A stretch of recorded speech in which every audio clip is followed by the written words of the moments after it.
BFM Business présente Edwige Chevrillon, la grande interview. Bonsoir à tous, bienvenue dans la grande interview. On va parler d'industrie, on va parler d'attractivité de la France.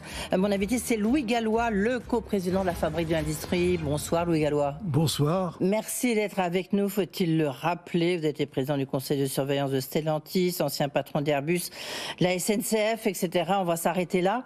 C'est la semaine de l'industrie. Oui. Du 18 novembre au 24 novembre. On va y revenir. Mais je voudrais d'abord deux réactions, peut-être trois réactions d'actualité, si vous le voulez bien. D'abord, vous avez vu ce baromètre EY sur l'attractivité de la France. C'était publié hier. Et on voit que, d'abord, il y a un impact très très fort de la dissolution qui a fait effet de repoussoir pour les investisseurs étrangers. Il faut le rappeler quand même, on était, la France c'était le cocorico, on était l'endroit où il fallait investir. C'est plus le cas, ça vous inspire quoi ? Les entreprises détestent l'instabilité. Or, la dissolution a installé l'instabilité.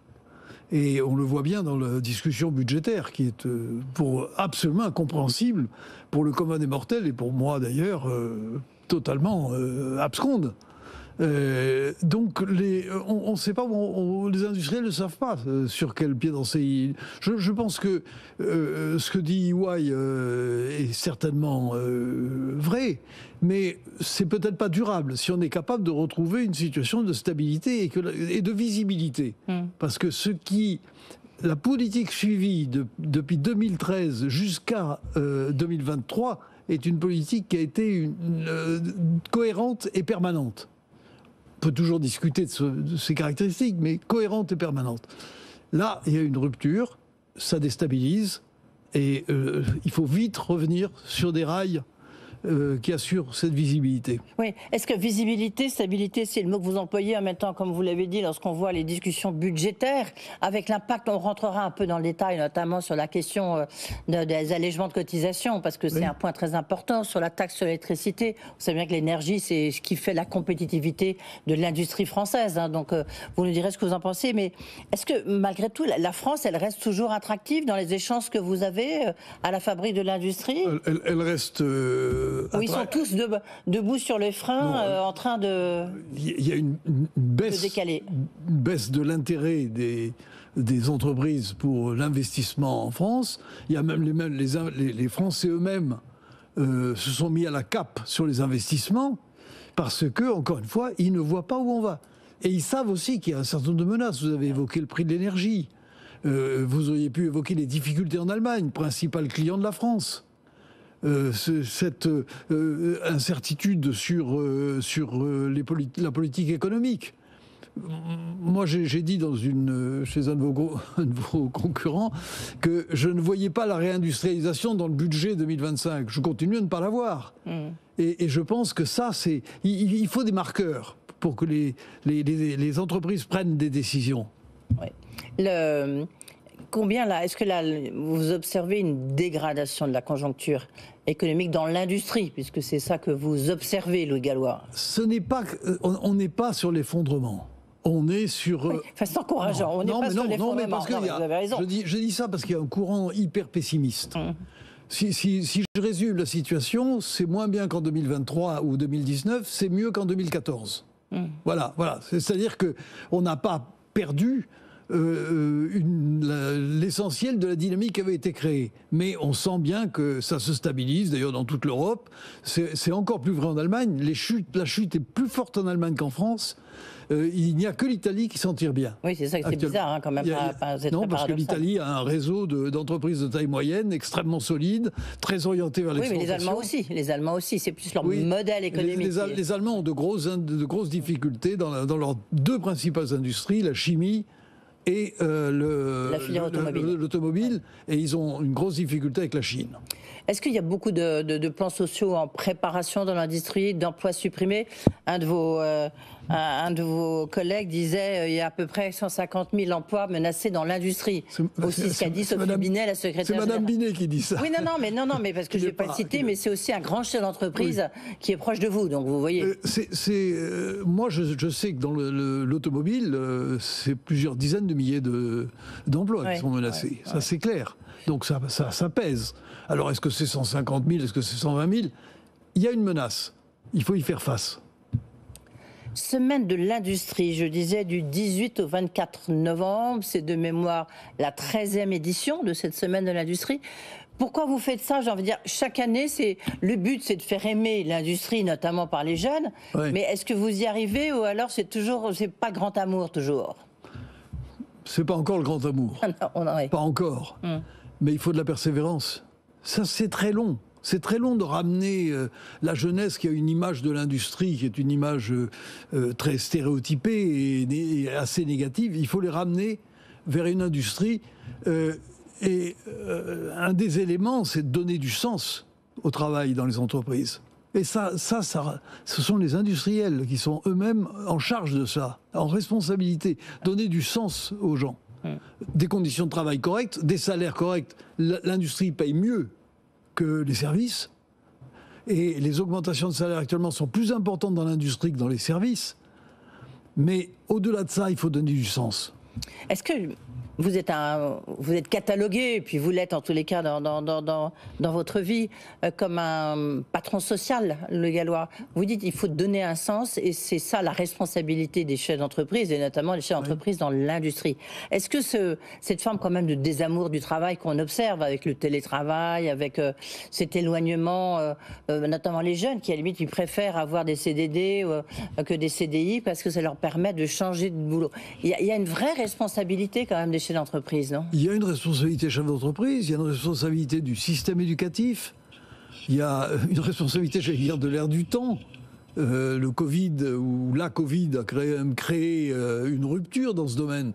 Je pense qu'il faut qu'on revienne à la valeur travail. Il ne faut pas laisser cette valeur travail dans le débat politique. C'est une affaire d'intérêt national.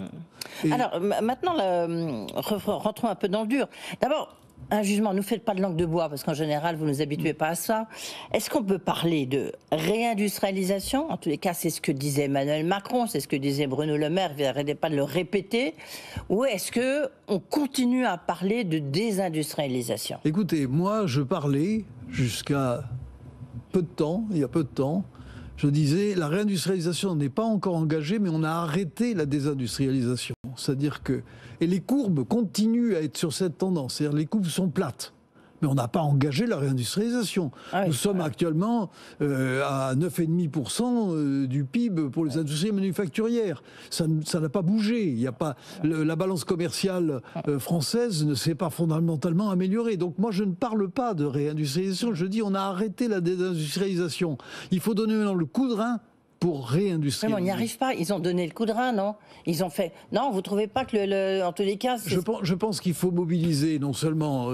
bon, il y a eu des coups de rein, il y a eu des mesures très favorables, les impôts de production, le CICE transformé en allègement, en crédit d'impôt, etc. Tout ça a été positif. Mais je pense qu'il faut aller au cœur des choses. Il faut regarder du côté des technologies. C'est clé, les technologies. Une politique industrielle, c'est d'abord une politique de technologie et d'innovation. Deuxièmement, il faut des compétences. Il faut donc beaucoup travailler sur les compétences. Moi, j'attends une grande réforme des lycées professionnels. Il y en a eu. Il y a eu une petite réforme des lycées professionnels, parce qu'on n'ose pas toucher à cet objet. Il y a un tiers des jeunes qui sont là-dedans. Et je pense qu'il y a du travail. Je pense que la formation au numérique avancée dans les entreprises, c'est un travail considérable qu'il faut faire, parce que si les entreprises françaises ou européennes ne se mettent pas au numérique, c'est parce qu'elles ont la trouille, elles n'ont pas la compétence, elles n'ont pas les compétences. Or, si elles ne s'y mettent pas, Draghi là-dessus est clair, et il a raison, on sera effacé de l'histoire. Alors justement, c'était la question que j'allais vous poser, parce qu'il y a eu ce rapport quand même, pour une fois, non pas pour une fois, mais enfin, c'est un rapport où il y a beaucoup de choses, le rapport de Mario Draghi, notamment sur la compétitivité. C'est sûr que quand on lit, il dit, nous sommes très en retard sur tout ce qui est les technologies, sur le développement de l'intelligence artificielle, sur les compétences, et que l'Europe, si elle ne se met pas en ordre de marche, elle va disparaître dans un trou. Mais là, on voit aucune... L'antagonie. Oui, voilà, d'accord. L'antagonie, mais je trouve ça encore plus sinistre. Donc, c'est trop lent. Est-ce que Mais on voit rien venir.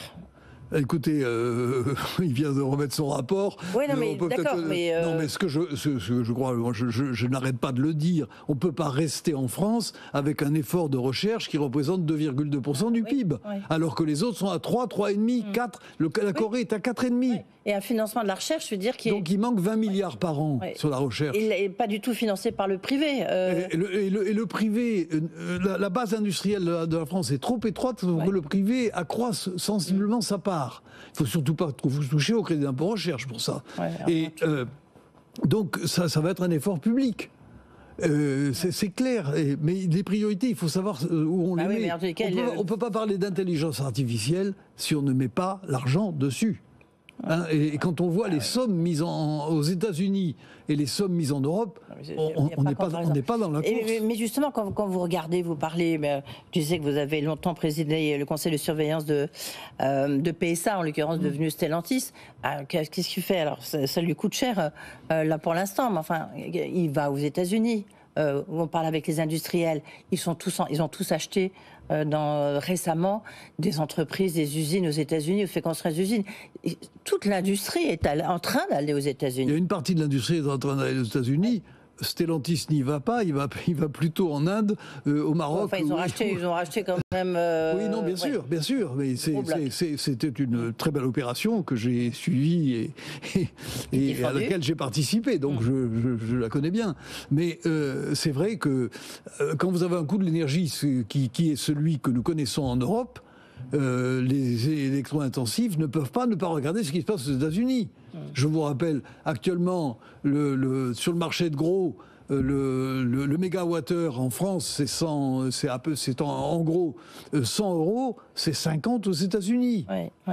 Et quant au gaz, l'écart est encore plus fort parce que ça coûte très cher de liquéfier, de déliquéfier et de gazéifier le gaz.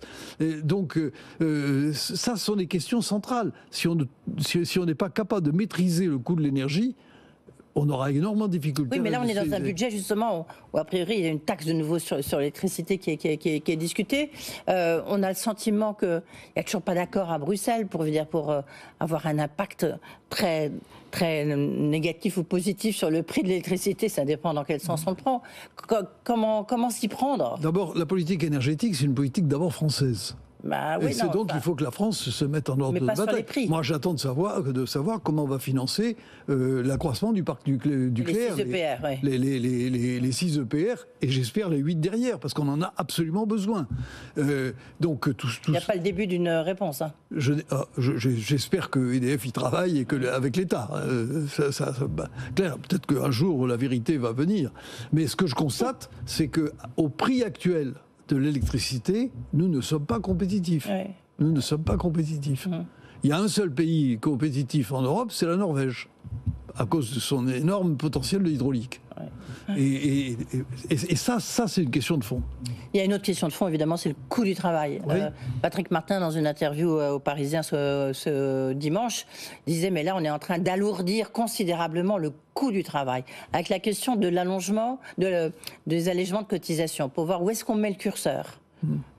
Vous avez toujours été un fervent défenseur de l'industrie, et vous dites, on a besoin absolument de pouvoir financer au-delà de bénéficier des allègements au-delà de 2 fois le SMIC ou 2 fois et demi le SMIC.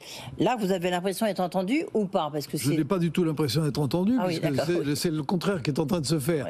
Alors, on dit au-delà de 2,5%, ça n'a pas d'impact sur l'emploi.